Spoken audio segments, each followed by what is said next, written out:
The purpose of this video is simply to help you determine the bulk modulus for a lattice structure. In this instance, we're using a body-centered cubic lattice structure. And I'm going to walk you through how to set up the experiment and then determine the bulk modulus, and also have a reflection at the end of the impact of lattice structure arrangement on the determined bulk modulus. If you're interested in this, then sit back and relax. I will get started with this video. My name is Dr. Michael Okereke. I am an associate professor within a UK university, and I'm the host of this YouTube channel where I help you to generate effective solutions for your computational modeling challenge. So what we're going to be looking at today is the numerical experiment that you can design to help you determine the bulk modulus for a lattice. And this video is motivated by a message that I received from this YouTube subscriber of mine, Manish Singh, who said, "This is a great video. Thanks. Can you make a video on calculating the bulk modulus for a lattice structure?" So clearly the concern here is a lattice structure. So I'll be using a simple lattice structure and show Manish how he can go about doing this. So the lattice structure that we're going to use is a 2x2 body-centered cubic lattice structure. The key here is how do you set up the experiment. So if we're working with this reference frame, so this is a lattice structure in a 2D view. So what we want to first do is find the dimensions of this lattice structure. At the base, we're going to hold it securely, and on the right, we're holding it securely. On the left, we're holding it securely as well, and then we apply a pressure load at the top. The idea here is that by constraining the system in every of its open faces, you are constraining the system, preventing it from expanding in all possible direction. And this is a criteria that you need to have in place when working with bulk modulus, because bulk modulus is simply an experiment where a system is hydrostatically constrained.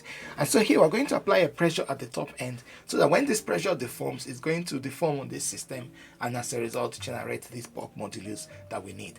So in setting up this experiment, we need to note the x face set, both the left and the right. So that's going to be added as one set, which represent the x faces, and then obviously the x is based on this axis, and then we'll also have the y base, which is going to be constrained, and the y top. And on the y top, we're going to apply a pressure load on that system. So this is sort of the setup of this problem.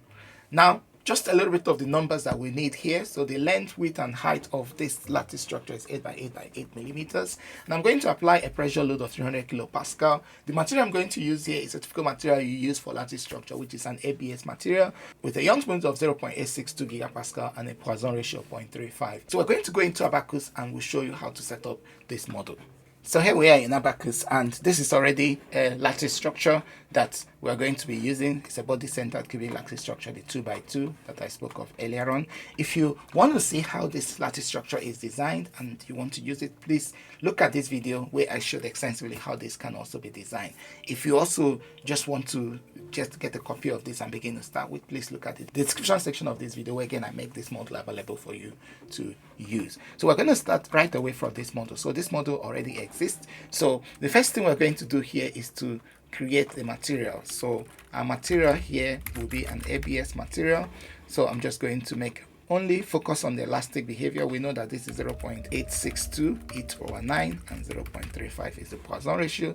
That's all we want. And then we'll create a section. So I'm going to call it ABS section, which would be what we based on what we have. So we open up this material. So we'll do a section assignment, double click on this. So we'll select everything, I'll untick all that, and then you make that ABS. So that's a section. So we're going to mesh. So if you click on this, so we'll start with 0.18, and that's fine. We accept that. So we'll change this to a tetrahedron as well, and then we'll mesh the domain. So that's a good representation of our mesh domain, which looks okay. It's a good mesh, so we're going to work with that. So there are a few things that we need to do. We need to create a surface where we're going to apply our load. So we remove this. So the first thing is, let's create a surface, a top surface. So I'm going to call it y top surface, and this will be based on this. So I'll press down shift and select all the y surfaces at the top. Okay, so that's all selected. So if I switch this to surfaces, you can show clearly that the surface has been nicely selected. So that's where we're going to apply our pressure load. So I'm going to go back to our parts default. So the next thing we need to then do is to create the side. So this is the x-axis, so we need to get the x faces and the z faces. So let's start with the x faces, which will be these faces.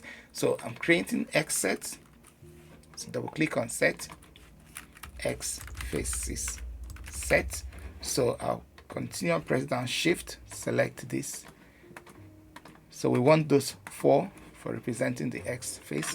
And then I'll release the shift button, turn to the back.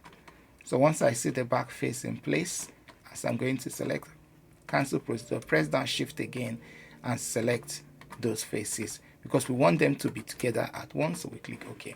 So I'm going to just look at the set menu to see what we have done. So clearly we've got those set identified, we've got the set at the back identified, so that's fine. So I'll go back to our parts menu, and then we can do the same. So our Z face, so Z faces set.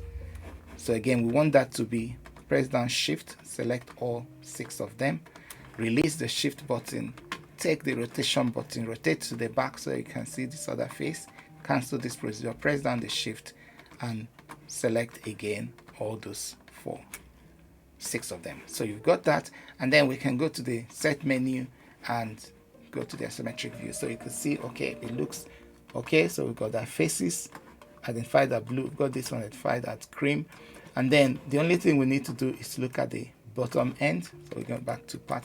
So the bottom end, we want to pick up all those at the bottom. So that we are going to call our Y base set. So press down shift and select all of them as they're supposed to be. Okay, and then click done. So once we've done that, so we've got all the faces, so we create the loading step. Okay, and we're not going to look for any history output, so we simply go to the boundary condition.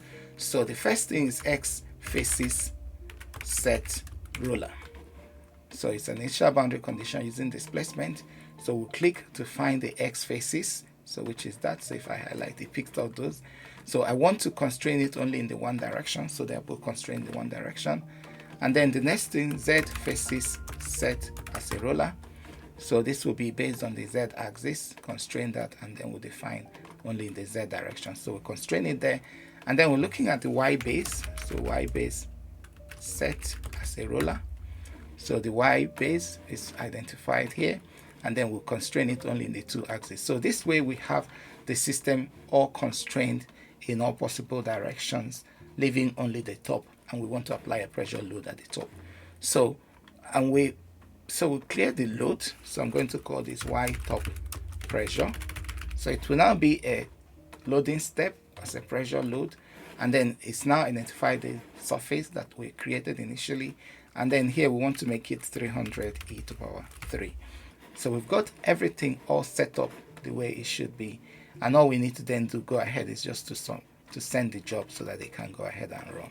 Okay, so here we are with the result of the simulation. So we're just going to animate it. So clearly what you see that the system is compressing effectively downwards as expected.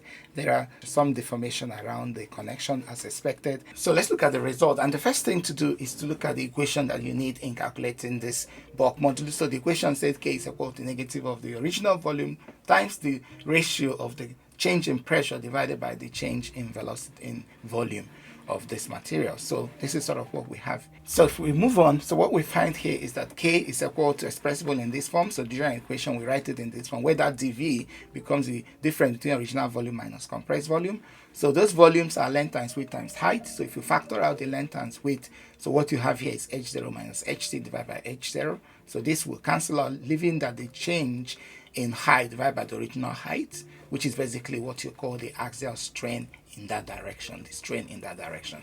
And so the original volume becomes this way, the change in pressure, and all these parameters will be. So these are the things we're going to look for in our simulation. And once we look at the simulation, we extract that. So what we are going to do is to look at the pressure load, which is one of the key terms that we want. So based on the pressure load, so once you get the pressure load, so remember, we're always interested in the maximum pressure load on the system because we want to see how much pressure is this system able to sustain for a certain displacement, which will define our bulk modulus. So in this case, our pressure load is 1.151 times 10 to the power 6, so we note that. So the other thing we need to do is the strain in the 2 direction. So the strain in the 2 direction, we're seeing again what the maximum strain would be here in terms of a compressive load. So it gives us minus 1.807 times 10 to the power minus 3. So that's the maximum strain in this axis. Now, following the simulation, how can we do the analysis? So obviously the change in pressure, maximum change in pressure in that system we found as 1.15 times 10 to the power 6 Pascal. The change in strain in that direction of 2 is measured as that. So they are obtained from simulation. So if you put it into the equation that we talked about before, so we end up with a K value of 0.636 times 10 to the power 9, which is about 0.64 gigapascal. So this is the numerically determined bulk modulus for this material. But the challenge here is how reliable, how viable, how dependable are these numbers that you've obtained. So what we can do is we need to extract the compressive modulus of this material. So let's go back to the simulation. So what I've done in the simulation here is that before I'm making this video, I already set up an axial compression test for this material. So if we just look at the axial compression test and see what the loading system would look like. So basically we've got a system this way, and then we use a constraint equation to apply a load onto the domain from the top, and the system is deforming as expected. So the Y load is here constraining, and so it's a simple axial compression with the loading at the top. So this is the sort of result that we got, a simple pure compression test that we can get. So if we look at the strain in that 2 axis, so we've got a strain in the 2 axis and everything works out well. So we've also got a history variable that I set up at the beginning, which we can also look at, and that history is basically the plot of those two. So if you plot that, it gives you the stress strain data. So I've put those two data together, all that from that simulation. So we get the strain, we get the stress. So what we have here is the Young's modulus for this material. So it's 0.569 value. And then if we then use that Young's modulus for this lattice structure with 0.569 times 10 to the power 9 and the Poisson ratio of 0.4, so we get 0.632 gigapascal as the bulk modulus for this lattice when you calculate it analytically. And that analytical obviously is based on an analytically determined lattice structure. If you don't have this analytically determined lattice structure, if you have it experimentally, then you would have put it in and checked what it is. But because we don't have the experimental data, we have to use the numerical data to try and extract this.